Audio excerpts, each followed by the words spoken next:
I was in the middle of debugging a client's security protocol when the email arrived. The subject line made me pause. URGENT, system critical failure, need immediate consultation. The sender? TechCore Industries, the same company that had laughed me out of their offices 2 years ago when I suggested their network architecture needed a complete overhaul. Your little startup is pathetic, Marcus Chen, their CTO, had sneered. What makes you think you know better than our entire development team? Now their $1 million system was crashing, and judging by the timestamp on the email, 3:47 a.m., they were desperate. I took a sip of my coffee and smiled. Karma, it seemed, had a sense of irony. 2 years earlier, the current architecture is fundamentally flawed. I explained, pointing to the diagram I'd drawn on TechCore's conference room whiteboard.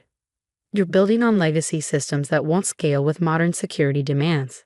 The development team shifted uncomfortably in their chairs. I'd worked alongside most of them for 5 years before starting my own company, Nova Security Solutions. They knew I was right. They'd been patching the same problems for years.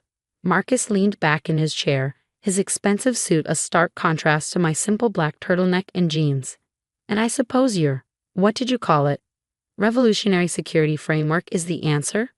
The Nova framework isn't just about security, I said, trying to keep my voice steady. It's about building systems that can adapt and evolve. The threats we're facing now are nothing compared to what's coming.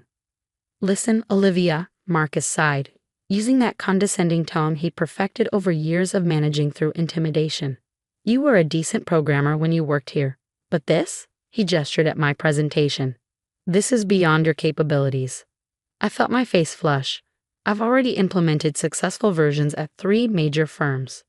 Small companies, he cut in. Playing around with basic systems. TechCore handles critical infrastructure for Fortune 500 clients. We can't risk our reputation on some unproven startup's code. The rest of the team avoided my eyes. Even James, my former mentor, stayed silent. Only Sarah, our lead database architect, seemed troubled by Marcus's dismissal.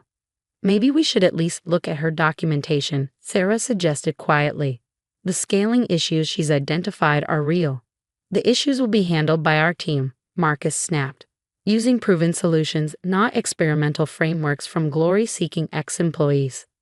I gathered my materials slowly, deliberately. Glory-seeking. I spent 2 years developing this framework, testing every component, ensuring it could handle any type of attack. But you're so convinced of your own superiority that you can't even consider the possibility that someone else might have found a better way. I think we're done here, Marcus stood. Security will show you out. And Olivia, don't bother sending any more proposals. We're not interested in amateur solutions.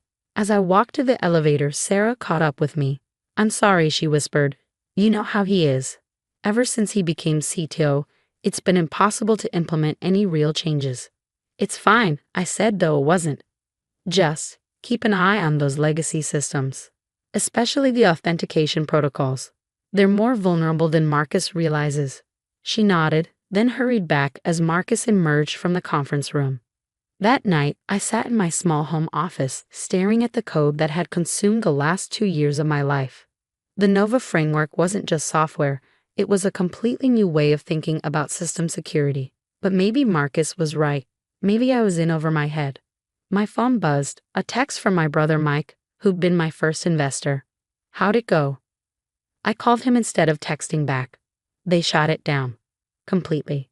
TechCore. The ones running that ancient network you used to complain about. Yeah. I ran a hand through my hair, a nervous habit from childhood.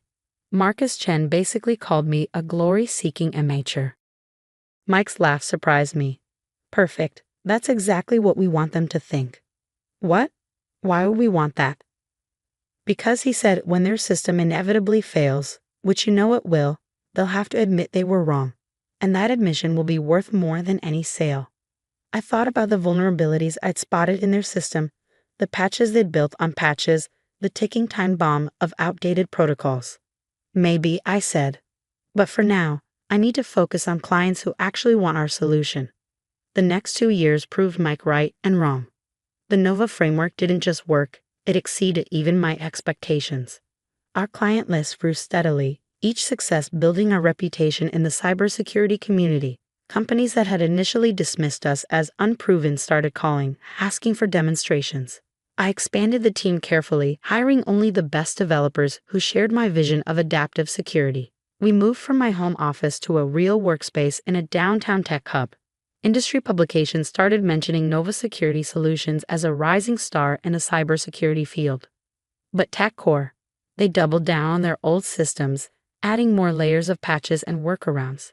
I kept tabs on them through industry contacts, watching as they dismissed warning signs and celebrated band-aid solutions. Sarah occasionally sent me cryptic messages about their growing technical debt. The authentication issues you mentioned? They're getting worse. Marcus won't listen. I knew it was only a matter of time before something broke catastrophically. I just didn't expect it to happen quite so spectacularly. The email from TechCore contained multiple attachments, system logs, error reports, and a desperate plea for help. Their main authentication server had crashed, taking down critical client systems across 3 continents. The backup systems, instead of failing over gracefully, had cascaded into a complete network meltdown. Exactly the scenario I'd warned them about 2 years ago. As I read through the technical details, my phone rang. Sarah's name flashed on the screen. "How bad is it?" I asked without preamble. "Worse than the logs show," she sounded exhausted. "We've got major financial institutions locked out of their own systems. Trading floors are down. Marcus is having a meltdown in his office. And now you want my amateur solution?" She caught the edge in my voice. "Olivia, I'm sorry about before. We all are. But right now, we need help. Your help. You're the only one who really understands these systems." I leaned back in my chair, looking around my office at Nova Security Solutions. Awards lined the walls now. Industry certifications, framed articles about our revolutionary approach to adaptive security. Everything Marcus had dismissed as impossible. It's not that simple, Sarah. The Nova framework isn't just something you can patch in. It requires a complete architectural redesign. "I know," she said quietly. "That's why Marcus is willing to give you complete control over the recovery and rebuild. Whatever you need. Whatever it costs." I felt a smile spread across my face. Whatever it costs. That's not what Marcus said in his email. He mentioned a consultation fee.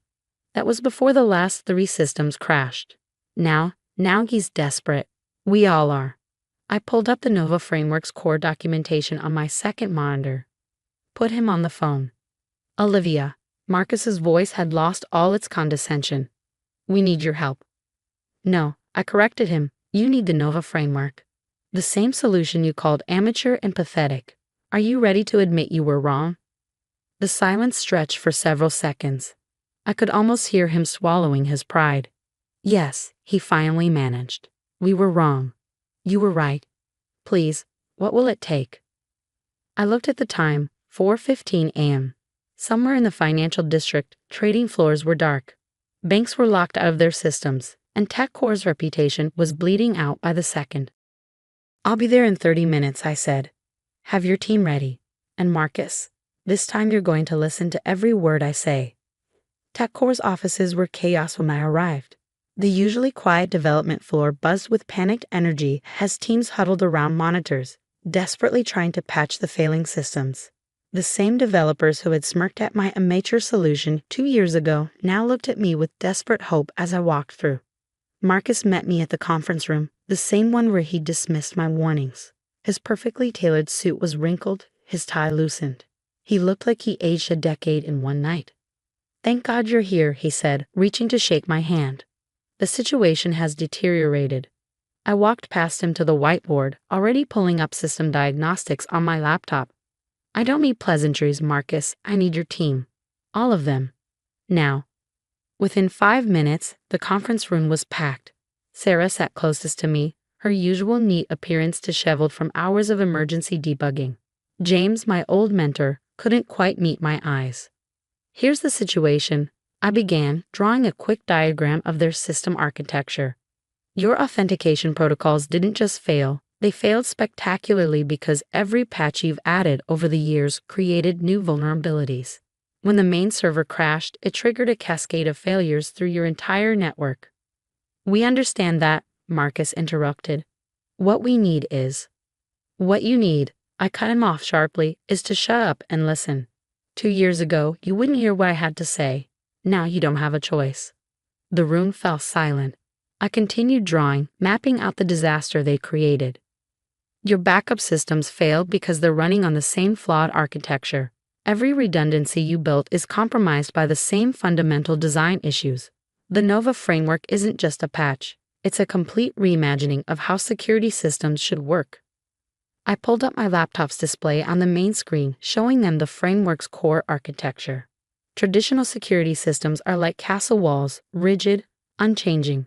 The Nova framework is more like an immune system. It learns, adapts, and evolves to meet new threats.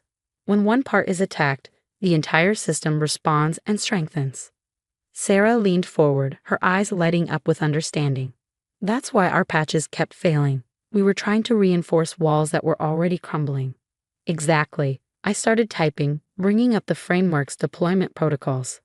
I can get your critical systems back online using a stripped-down version of Nova.